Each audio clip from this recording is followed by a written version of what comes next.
Pagi anak-anak. Pagi, Bu. Apa kabarnya? Baik, Bu. Sebelum kita memulai pelajaran kita, ketua kelasnya bisa dipimpin doanya terlebih dahulu. Baik, Bu. Sebelum kita memulai pembelajaran kita hari ini, alangkah baiknya kita berdoa supaya pembelajaran kita lancar.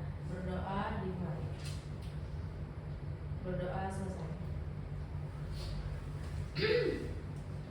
Sebelumnya, sekretaris bisa dicek dulu temannya apakah ada yang hadir atau bagi ada yang sakit.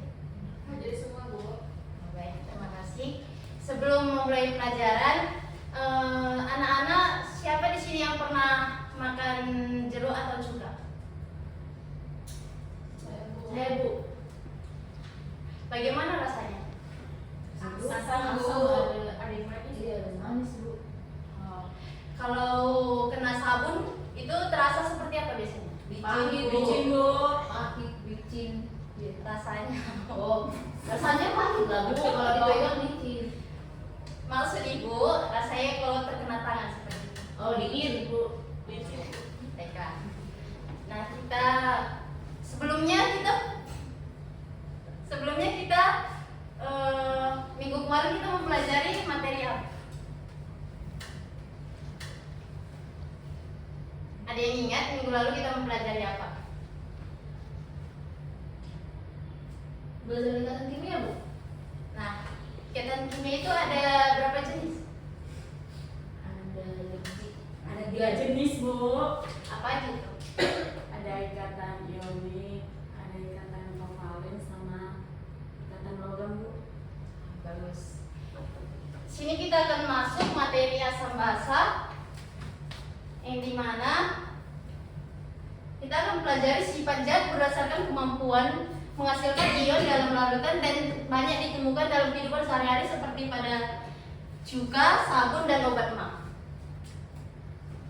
Adapun tujuan pembelajaran kita pada hari ini, kita akan mempelajari konsep asam basa, membedakan sifat asam basa, menentukan kekuatan asam dan basa, menghitung pH larutan yang sederhana. Pengertian asam dan basa menurut Arrhenius itu asam adalah zat yang menghasilkan ion H positif dalam air, sedangkan basa adalah zat yang menghasilkan ion H- dalam air. Contohnya itu HCl, di mana H positif ditambah Cl- dan NaOH, NH positif ditambah OH-. Menurut Bronsted-Lowry, asam adalah zat yang memberikan proton atau H positif dan basa adalah zat yang menerima proton H positif. Menurut Lewis, asam adalah penerima pasangan elektron dan basa adalah pemberi pasangan elektron. Sifat asam dan basa ini, asam adalah biasanya itu bersifat rasanya masam, dan biasanya itu kalau kita di praktikum menggunakan lakmus biru, dia akan berubah menjadi berwarna merah dan pH-nya itu lebih kecil dari 7. Kalau basa itu rasanya biasanya itu pahit, kalau biasanya terkena tangan itu terasa licin. Kalau praktikum biasanya itu lakmusnya berubah menjadi berwarna biru dan pH-nya lebih besar dari 7. Sini kita akan menentukan kekuatan asam dan basa. Kekuatan asam ini ditentukan oleh derajat ionisasi dalam larutan, yang dimana asam kuat adalah asam yang terionisasi sempurna di dalam air sehingga menghasilkan banyak ion H positif. Dan asam lemah adalah asam yang terionisasi sebagian dalam air sehingga jumlah ion H positif yang dihasilkan lebih sedikit. Kekuatan basa ditentukan oleh derajat ionisasi dalam larutan. Basa kuat adalah basa yang terionisasi sempurna dalam air sehingga menghasilkan banyak ion OH-. Dan basa lemah adalah basa yang terionisasi sebagian dalam air. Di sini ada contoh satu soal larutan sederhana di mana larutan HCl 0,0 molar memiliki konsentrasi ion H+ sebesar 0,01 molar, itulah pH larutan tersebut. Diketahui H+-nya ini tadi 0,01 molar, itu menjadi 10-2. pH-nya dimasukkan rumus pH, itu pH sama dengan min log H+. Jadi pH sama dengan min log tadi itu H+-nya itu tadi 10-2. Itu pH-nya menjadi 2. Jadi pH larutan HCl tersebut adalah 2 sehingga larutan bersifat asam kuat. Sini ada satu contoh.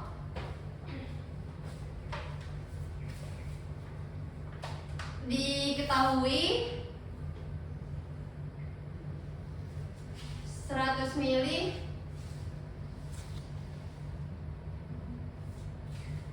HCl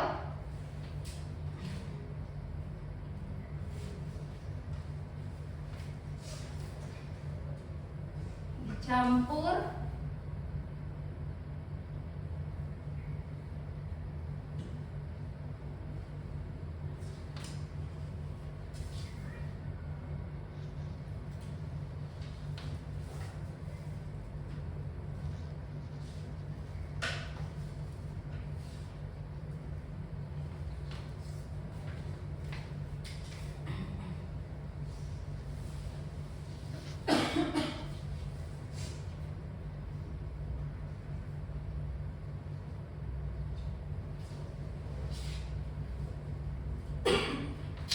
diketahui 100 ml HCl 0,1 molar dicampur dengan 100 ml HCl 0,01 molar. Yang ditanya itu pH campuran. Berarti di sini yang diketahui HCl, dibuatlah di sini dulu HCl1. Ini HCl1 dan ini HCl2. Berarti yang diketahui HCl1 sama dengan 0,1 dikali 0,1. Jadi 0,01 molar. Kalau HCl kedua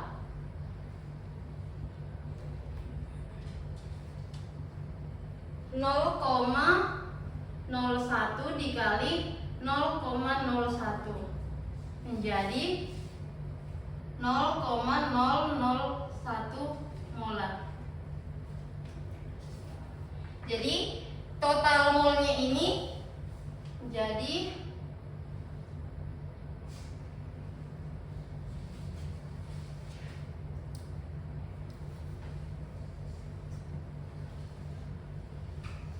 0,011 mol.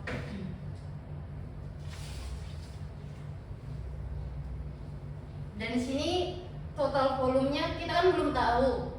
Jadi total volumenya itu 100 ml ditambah 100 ml menjadi 200 ml.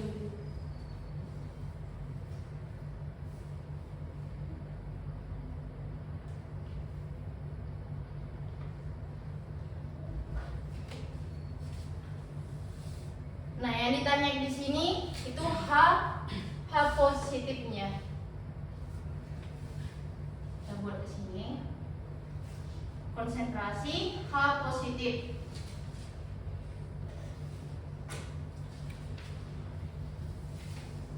Yaitu total mol dibagi dengan total volume. Ini total volumenya ini diubah ke liter menjadi 0,2 liter.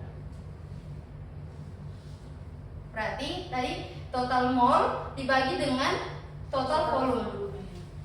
Berarti 0,011 per 0,2. Berarti di sini 0,055.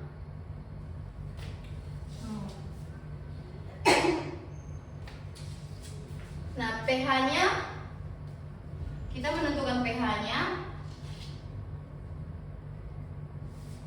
Ada yang tahu rumus pH? Tahu. Biasanya itu ya, Bu. Apa sih itu, Bu? Min log konsentrasi H+. Iya. Kita masuk ke rumusnya itu min log konsentrasi H positif. Min log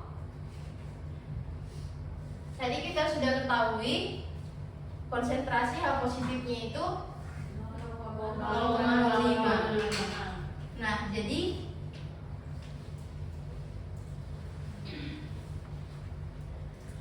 kita akan ubah menjadi 5,5 dikali 10 min 2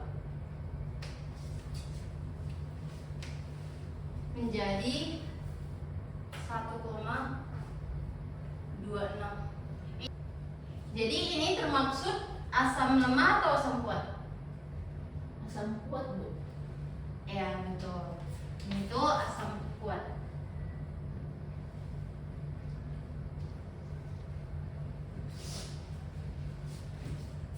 Kenapa bisa dibilang dia asam kuat?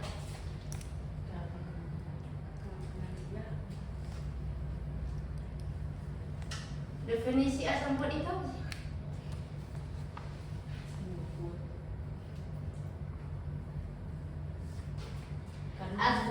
Oke, Dinda. Karena yang pH-nya 1 sampai 3 itu merupakan asam kuat, sedangkan yang pH-nya 4 sampai 6 itu asam lemah. Iya, betul. Baiklah, sampai sini pelajaran kita. Sebelum kita mengakhiri pembelajaran kita hari ini, coba satu orang siapa yang bisa menyimpulkan pembelajaran kita hari ini? Saya, Bu. Ya, silakan Delima. Jadi pembelajaran kita hari ini asam itu kalau dilakukan dalam air itu menghasilkan ion H positif. Kalau basa itu dilakukan dalam air menghasilkan ion OH negatif. Terus asam itu rasanya itu biasanya masam. Terus biasanya mengubah lakmus biru, merah atau merah tetap merah. Kalau pH-nya itu di bawah 7. Sedangkan basa itu biasanya rasanya pahit. Terus kalau dibuat pakai lakmus biru tetap biru, merah jadi biru, sama pH-nya di atas 7. Udah ya, bagus. Terima kasih Delima. Sekian pembelajaran kita hari ini. Ketua kelas, pimpin doanya terlebih dahulu. Sebelum kita mengakhiri pembelajaran kita hari ini, alangkah baiknya kita berdoa menurut agama dan kepercayaan kita masing-masing. Berdoa dimulai. Berdoa selesai. Baiklah. Terima kasih pada anak ibu semua. Sekian, ibu minta maaf jika banyak kesalahan dari kata-kata ibu. Sekian dan terima kasih.